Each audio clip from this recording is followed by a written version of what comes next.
Hello everyone, welcome back to my channel. आज हम लोग जानने वाले हैं एक्जिमा, जिसे एटोपिक डर्मेटाइटिस कहा जाता है। एटोपिक डर्मेटाइटिस क्या होता है, इसका मतलब समझते हैं इस वीडियो में। Eczema, atopic dermatitis same word है, यानी कि सेम टर्म कहा जा सकता है। तो एक्जिमा कहिए या फिर एटोपिक डर्मेटाइटिस कहिए। एटोपिक डर्मेटाइटिस यानी कि बाहर से जो भी एलर्जेंस आपके स्किन को अगर इरिटेट किया और सूजन करा दिया, डर्मेटाइटिस यानी कि सूजन। एटोपिक मतलब बाहर से एजेंट आया, कोई भी एलर्जेंस, चाहे वो धूल मिट्टी डस्ट या फिर खाने से कोई एलर्जेंस आया या फिर आपके कपड़ों से एलर्जेंस आया या फिर आप कुछ लगा रहे बॉडी में उसके वजह से एलर्जेंस आया, जैसे कि परफ्यूम हो गया या फिर हेयर कलर हो गए। कोई भी एलर्जेंस आपके स्किन पे आया और वहाँ पे सूजन कर दिया, रेडनेस हो गई, खुजली हो रहे हैं। अब उसमें कुछ पैचेस भी बन सकते हैं या फिर उसमें पस फील्ड भी हो सकता है, तो उसे कहते हैं एटोपिक डर्मेटाइटिस, और फिर अदर वर्ड इसमें एक्जिमा कह सकते हैं। इसके कई सारे टाइप्स होते हैं, बट दो टाइप का जनरली बहुत ही जो देखा जाता है जो है, एक तो वेट एक्जिमा, मतलब कि गीला एक्जिमा, जहाँ पे मॉइस्ट हो, जो इरप्शन हुआ है जहाँ पे, मतलब जो इरप्शन जहाँ हो रखा है वहाँ नीचे पपड़ी जैसा इरप्शन हो रखा है, वहाँ नीचे देखेंगे तो छोटे छोटे जो फ्लूइड स्टिकी डिस्चार्ज होते रहेंगे और उसमें से कुछ ना कुछ निकलते रहेगा, या तो पस होगा या फिर अदर पदार्थ होंगे जो कि उसमें से निकलते रहेगा, गीला रहेगा, मॉइस्ट रहेगा। स्किन पे इन्फेक्शन होने के बाद पपड़ी जैसा बना और फिर उसमें अंदर देखेंगे तो गीला गीला उसमें से कुछ डिस्चार्ज हो रहा है, वो है वेट एक्जिमा। ड्राई एक्जिमा यानी कि वहाँ का जो है सूखापन रहेगा, जो भी यहाँ पे इरप्शन हुआ, पैचेस बने हैं, वो सूखा रहेगा, ड्राई रहेगा, खुजली बहुत होगा। तो ये एक्जिमा जो है दो टाइप का जनरली हमने बताया, एक वेट, दूसरा ड्राई। अब इसमें जो है किस टाइप के कब कैसे हो जाते हैं, बड़ों में क्या है, बच्चों में क्या है और ओल्ड एज में क्या है।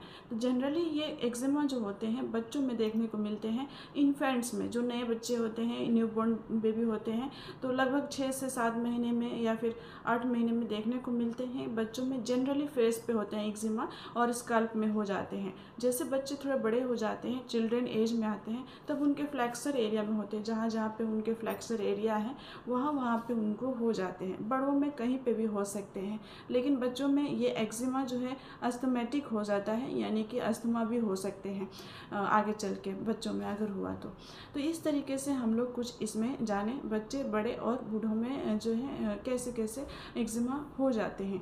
तो ये इसका कॉजेस और कुछ रिस्क फैक्टर। कॉजेस यानी कि कारण क्या है, कारण में देखिए सबसे पहले इसे ऑटो इम्यून डिजीज़ कहेंगे, यानी कि आपकी बॉडी का जो सेल्स होता है खुद ही आपके बॉडी के सेल्स के लिए उस खतरा पर बना रहा है। यानी कि सपोज़ यहाँ पे एलर्जन आया, इम्पैक्ट किया, तो यहाँ के आपके सेल्स, जो स्किन का जो सेल है, खुद ही वहाँ पे ऐसा कुछ प्रोड्यूस होता है कि आप ही के सेल को मारते जाते हैं और वहाँ पे जो है स्किन को ख़राब करते हैं। ऑटो इम्यून डिजीज़ पहला कारण। दूसरे कारण जेनेटिक हो सकते हैं, अगर आपके पेरेंट्स में किसी को हुए हैं तो बच्चों में हो सकते हैं। तीसरी बात, इसमें रिस्क फैक्टर्स होते हैं, कुछ रिस्क फैक्टर ऐसे जो कि जैसे कोई भी एलर्जेंस हो, चाहे खाने से है या पानी से है या फिर जो है आपका धूल मिट्टी डस्ट, या कोई भी आप एक्सटर्नली कुछ कपड़े आप पहने हुए हैं सिंथेटिक है, या फिर जो है कलर लगा रहे हैं, हेयर डाई कर रहे हैं, या फिर आपके कोई भी कॉस्मेटिक यूज़ की वजह से, ये खाने के थ्रू आप फैक्ट्री में काम कर रहे हैं, स्मोकी है, डस्टी है, वो कोई भी चीज़ें हैं जो एलर्जेंस के फॉर्म में आता है, बाहरी जैसा बाहर का चीज़ आया और आपके स्किन को इरिटेट कर दिया, तो ये कुछ रिस्क फैक्टर होते हैं। तीसरी बात, अदर कॉजेस में देखें तो जैसे कि अल्कोहलिक है, टू मच ड्रिंकिंग करता है, अल्कोहलिक है, साथ ही साथ स्ट्रेस ज़्यादा लेता है। स्ट्रेस एक मेजर रिस्क फैक्टर है, जो बहुत ज़्यादा स्ट्रेस लेते हैं वो एक ट्रिगर करता है, जितना स्ट्रेस लेते हैं उतना ट्रिगर करता है और भी एक्जिमा को क्रिएट करने में, तो स्ट्रेस भी एक फैक्टर है। दूसरी बात, आप बहुत ज़्यादा मोटे हैं, ओबेसिटी बहुत ज़्यादा है, उसमें भी हो सकते हैं। इस तरीके से कुछ कॉजेस और इसके कुछ हम लोग रिस्क फैक्टर जाने। इसके लक्षण हम लोग समझ ही लिए, स्किन पे आया कोई इरिटेंट, यहाँ पे इन्फ्लामेशन किया, सूजन किया, इचिंग किया, ड्राई किया, समटाइम्स वहाँ पे पैचेस बनेंगे या फिर वहाँ पस भी बन सकता है, तो जैसे कि ये कारण। अब हम इसमें होम्योपैथिक सॉल्यूशन जानेंगे, उससे पहले इसका कुछ परहेज जान लेते हैं कि आप अगर अल्कोहल ज़्यादा लेते हैं तो उसे कम करेंगे, अवॉइड करेंगे। स्ट्रेस बहुत ज़्यादा लेते हैं, उसे अवॉइड करेंगे। कोई भी टाइप पे बॉडी में सिंथेटिक चीज़ें लगा रहे हैं जिसकी वजह से आपको स्किन इरिटेट हो रहे हैं, उसको अवॉइड करेंगे। कॉटन बेस्ड कपड़े को यूज़ करेंगे। साथ ही साथ कुछ आप हेयर डाई लगा रहे हैं जिसकी वजह से एलर्जी हो रहा है, तो उसे अवॉइड करेंगे और अपने आप को हाइजीन मेंटेन रखेंगे।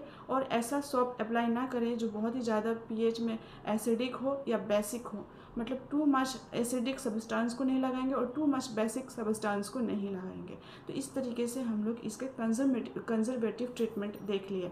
अब जैसे कि ये हम लोग ये सारे कंडीशन जान लिए, अब होम्योपैथिक सॉल्यूशन जानते हैं जो इफ़ेक्टिवली बहुत अच्छा काम करता है। तो सबसे पहले इसमें हम लोग बात करें तो बच्चों में अगर होते हैं तो यूजुअली बच्चे अगर गंदा दिखता है, फिल्दी दिखता है, यानी कि डर्टी दिखता है, नहाना धोना पसंद नहीं आता है और बहुत ही ज़्यादा इचिंग हो रहे हैं बच्चे में, तो चाहे वो डायपर रैश के थ्रू भी हो सकता है। अगर डायपर पहन रहा है बच्चा तो वहाँ पे एटोपिक डर्मेटाइटिस हो सकते हैं, या फिर कुछ उसको कुछ क्रीम लगा रहे हैं या कुछ टाइप के पाउडर यूज़ कर रहे हैं तो भी हो सकते हैं। जो इरिटेट उसको कर रहा है तो पहले उसका कॉज देखेंगे कि कहाँ से शुरू हो रहा है, तो पहले वो हटाएंगे उस चीज़ों को, फिर मेडिसिन की तरफ जाएंगे अपने डॉक्टर के सुपरविजन में।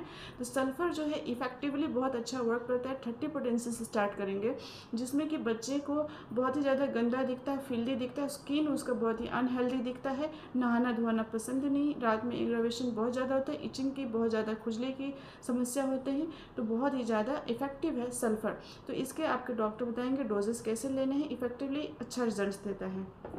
नेक्स्ट मेडिसिन की बात करें ग्राफाइटिस।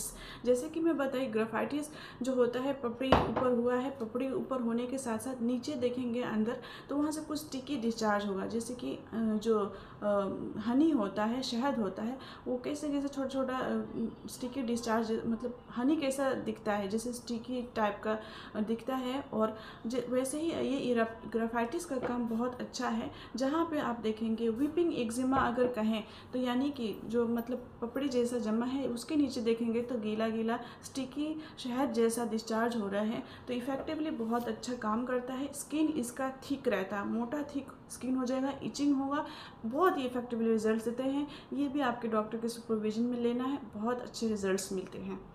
नेक्स्ट मेडिसिन की बात करें आर्सेनिक एल्बम। ये पर्सन को बहुत ही अच्छा रिजल्ट देता है। जब पर्सन बहुत ज़्यादा रेस्टलेसनेस हो, उसको बेचैनी हो रहे हैं, खुजली हो रहे हैं, साथ ही साथ उसको बर्निंग हो रहे हैं, जलन हो रहे हैं, खुजली करता है, जलन होता है, और साथ ही साथ उसको जो है प्यास बहुत लगते हैं, तो इफेक्टिवली ये बहुत अच्छा रोल प्ले करता है। आर्सेनिक एल्बम को आपके डॉक्टर बताएंगे डोजेस कैसे लेने हैं, आप अपने डॉक्टर से बताएंगे। इस टाइप के सिम्टम्स मिल रहे हैं तो बहुत इफेक्टिव है। मेजेरियम की बात करें तो ये बहुत ही इफेक्टिव दवाइयाँ हैं जहाँ पे आपको लेदरी लाइक इरप्शन हुए हैं, यानी कि परत जमे हैं, लेदर लाइक लगेगा कि मोटा मोटा परत जमे हैं, और साथ ही साथ खुजली होता है, स्किन ड्राई होता है, और चाहे वो स्कल्प में है बहुत इफेक्टिवली वर्क करता है या बॉडी के अदर पार्ट्स में है जहाँ पे भी लेदरी लाइक इरप्शन है, खुजली होते हैं, तो मेजेरियम बहुत इफेक्टिव है। इसका बहुत अच्छा रोल प्ले करता है, एक्जिमा कंडीशन में बहुत ही इफेक्टिव है। तो इसके डोजेस भी आपके डॉक्टर बताएंगे। सो आई होप ये वीडियो आपको हेल्पफुल लगा होगा, आई होप आप इजीली समझ पाए होंगे। So that's all for today. Eczema का डिटेल्स इस वीडियो को डेफिनेटली आप देखिएगा और समझिएगा, लाइक सब्सक्राइब शेयर करिएगा। कोई भी मेडिकेशन अपने डॉक्टर से कंसल्ट करने के बाद ही लीजिएगा। So please like subscribe and share. Take care, bye bye.